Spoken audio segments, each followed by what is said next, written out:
Hello，大家好，我係嘉怡揾高華記地產經紀。今日咧我就約咗我個客去睇樓，咁佢嘅條件咧就好直接，佢想揾啲150萬4房列治文嘅獨立屋，咁所以我喺呢個早上咧就幫佢約咗7間，係啦，咁7間咧係幾 efficient 下嘅，咁但係我會將唔同嘅區域 group 埋一齊啦，咁希望可以節省時間。咁今日第一間就係睇我身後邊呢一間，一齊入去。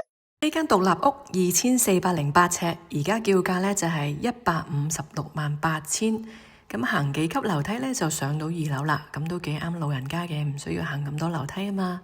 咁啊 total 有4個睡房，你睇到啲間隔都 OK 嘅，不過就真係舊啲，需要一個大裝修，因為你睇下廚房呢一種 style 都已經係 outdate 咗啦。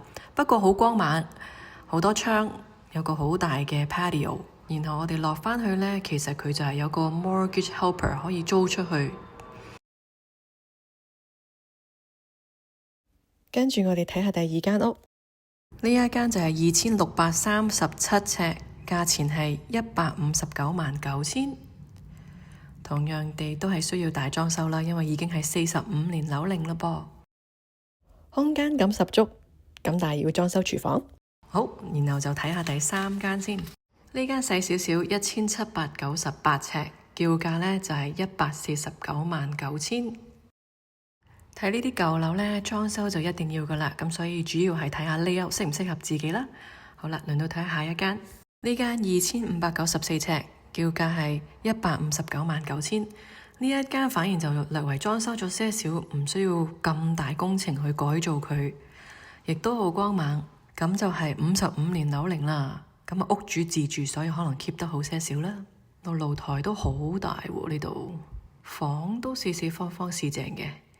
然後佢呢度一入口呢，其實下邊呢一層呢，又係可以係間出去租俾人，去係一個 mortgage helper 可以幫手你供樓啦。好，另外呢一間呢，有租客住緊，咁我就唔方便錄影啦。我哋睇埋呢一間先。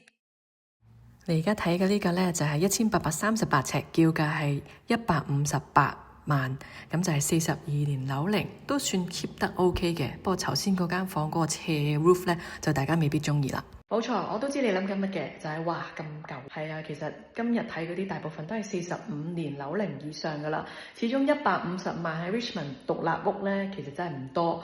咁所以呢，我下個星期應該會再帶我嘅客人去睇啲3房，咁希望裝修咗些少，咁佢就唔使再落咁多功夫啦。拜拜。